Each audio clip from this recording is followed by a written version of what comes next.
ಗಜನಾ ದೇಶದ ಸುಲ್ತಾನ ಮೊಹಮ್ಮದ್ ಅಂತ ಇದ್ದ. ಅವನಿಗೊಬ್ಬ ಮಂತ್ರಿ, ಅವನ ಹೆಸರು ಅಯಾಜ್ ಅಂತ. ಈ ಸುಲ್ತಾನ ಈ ಅಯಾಜನನ್ನು ಗುಲಾಮ್ನಾಗಿ ಕೊಂಡ್ಕೊಂಡಿದ್ದ. ಅದೆಲ್ಲ ಗುಲಾಮ ಕೊಂಡ್ಕೊಳ್ಳೋ ಪದ್ಧತಿ ಇತ್ತಲ್ಲ, ದುಡ್ಡು ಕೊಟ್ಟು ಕೊಂಡ್ಕೊಂಡ್ಬಿಡೋದು, ಪಾಪ ಬಡವರು ಮಕ್ಕಳನ್ನು ಕೊಟ್ಟು ಬಿಡೋರು. ಹೀಗೆ ಸುಲ್ತಾನ್ ಅಯಾಜನ್ ತಗೊಂಡಾಗ ಅವನ ವಯಸ್ಸು 6 ವರ್ಷ ಮಾತ್ರ.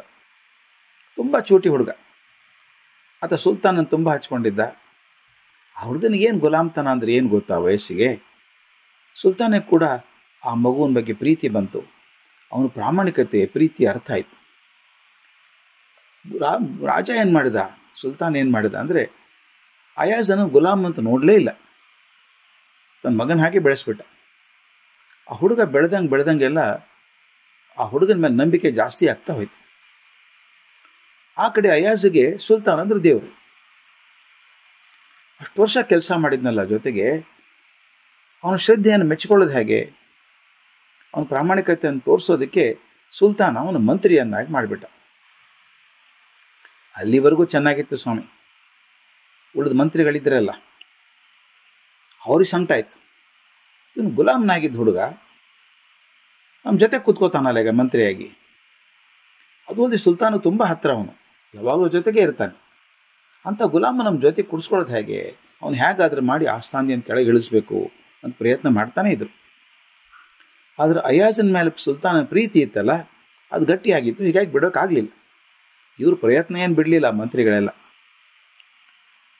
ಪ್ರತಿ ಭಾನುವಾರ ಸುಲ್ತಾನು ವಿಶೇಷ ದರ್ಬಾರ್ ನಡೆಸ್ತಾ ಇದ್ದ.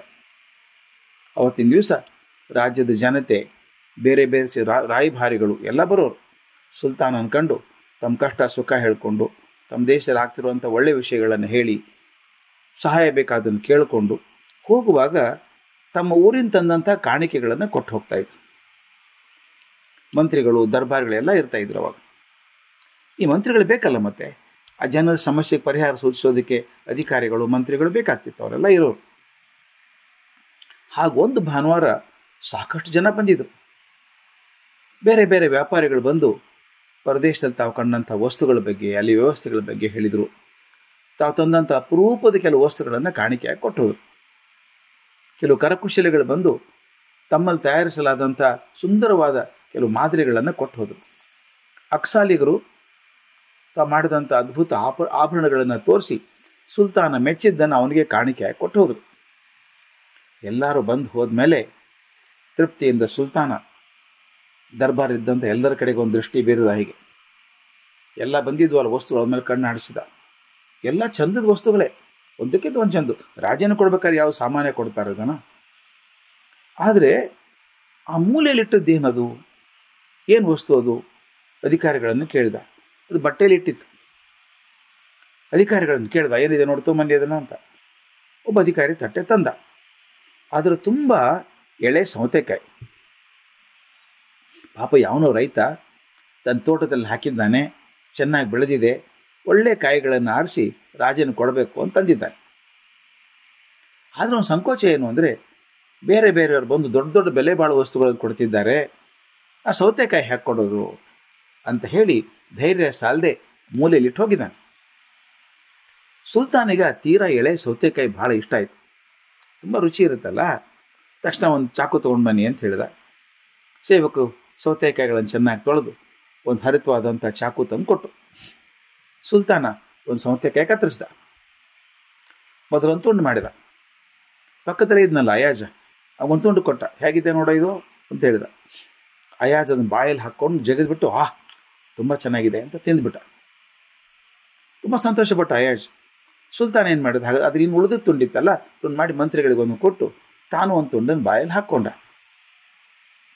ಹಾಕ್ಕೊಂಡು ತಕ್ಷಣ ಮುಖ ಕಿವುಚಿಬಿಟ್ಟ. ಅಯ್ಯೋ, ಅದು ವಿಷ, ಅದು ಅಷ್ಟು ಕಹಿ, ಬಾಯಲ್ಲಿ ಇಡೋದಕ್ಕೆ ಸಾಧ್ಯ ಇಲ್ಲ. ಉಳಿದ ಮಂತ್ರಿಗಳ ಮುಖ ನೋಡೋಂಗಿರಲಿಲ್ಲ. ಕೆಲವರು ಉಗುಳಿ ಬರೋದಕ್ಕೆ ಹೊರಗಡೆ ಹೋದರು, ಓಡಿ ಹೋದರು. ಸುಲ್ತಾನ್ ಅಂತೂ ಅಲ್ಲೇ ಉಗುಳಿಬಿಟ್ಟ.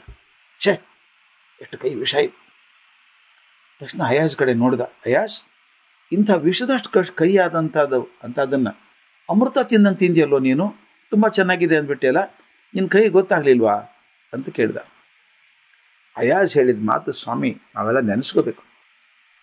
ಸ್ವಾಮಿ, ನಿಮ್ಮ ಕೈಯಿಂದ ಬಂದದ್ದು ನನಗೆ ಯಾವುದೂ ಕೆಟ್ಟದ್ದು ಅನಿಸೋದೇ ಇಲ್ಲ. ನಿಮ್ಮ ಕೈಯಿಂದ 100 ಬಾರಿ ಸೊಗಸಿನ ಪ್ರೀತಿಯ ವಸ್ತುಗಳನ್ನು ಪಡೆದಂಥ ಈ ದೇಹಕ್ಕೆ ಒಂದು ಚೂರು ಕೈ ಸೌತೆಕಾಯಿ ಹೇಗೆ ಬೇಜಾರಾದಿತ್ತು, ತೊಂದರೆ ಆದಿತ್ತು. ನೀವೇನು ಕೊಟ್ಟರೂ ನನಗೆ ಸಿಹಿಯಾಗೆ ತೋರ್ತದೆ. ನೀವು ಕೊಟ್ಟ ಸೌತೆಕಾಯಿ ತುಂಡು ಕಹಿ ನಿಮಗನ್ನಿಸ್ತು, ನನಗೇನಿಲ್ಲ, ಸಹಿಯಾಗೆ ತೋರ್ತದೆ ಅಂದ. ಈ ಮಾತು ಎಷ್ಟು ಸುಂದರ ಅಲ್ವಾ?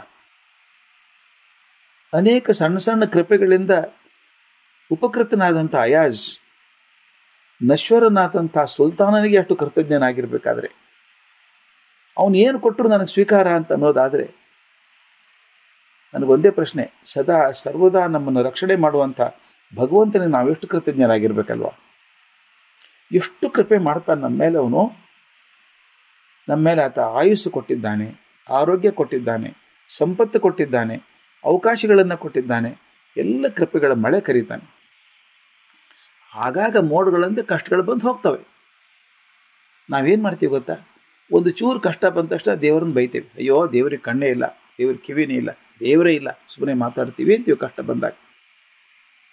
ಆದರೆ ಇವಳು ಸಂತೋಷ ಬಂದಾಗ ಅವ್ನು ನೆನೆಸೋದೇ ಇಲ್ಲಲ್ಲ ನಾವು. ಅದು ಆಶ್ಚರ್ಯ ಅನಿಸಲ್ವಾ? ಎಷ್ಟೊಂದು ಕೊಟ್ಟಿದ್ದಾನೆ ಭಗವಂತ ನಮಗೆ. ಈ ಜಗತ್ತು ನೋಡೋ ಕಣ್ಣು ಕೊಟ್ಟಿದ್ದಾನೆ, ವಾಸನೆ ಮೂಗು ಕೊಟ್ಟಿದ್ದಾನೆ, ಸ್ಪರ್ಶ ಕೊಟ್ಟಿದ್ದಾನೆ, ಎಲ್ಲವನ್ನೂ ಕೊಟ್ಟಿದ್ದಾನೆ. ಅದ್ರ ಬಗ್ಗೆ ನಮ್ಮ ಕೃತಜ್ಞತೆ ಇಲ್ಲೇ ಇಲ್ಲ. ತೊಂದರೆ ಬಂದಾಗ ಮಾತ್ರ ನಾವು ಬೈತೀವಿ. ನನಗನ್ಸುತ್ತೆ ಅಯಾಜನ್ ಗುಣ ನಮಗೂ ಒಂಚೂರು ಬರಬೇಕು. ರಾಜ ಇಷ್ಟು ಒಳ್ಳೆ ಕೆಲಸ ಮಾಡಿದ್ದಾನೆ, ನನಗೆ ಮಂತ್ರಿಗನಾಗಿ ಮಾಡಿದ್ದಾನೆ, ಅವನು ಕೊಟ್ಟು ಒಂಚೂರು ಸೌತೆಕಾಯಿ ಕೈ ಆದರೆ ಏನಾಯಿತು ಅಂತ ಹೇಳಿಲ್ಲಲ್ಲ ಅಯಾಜ್. ಅದಕ್ಕೆ ನನಗೆ ನಮಗೆ ಕಷ್ಟ ಬಂದಾಗ ಭಗವಂತನನ್ನು ಬೈಯುವಾಗ ಅಯಾಜ್ ನೆನಪಾಗಬೇಕು.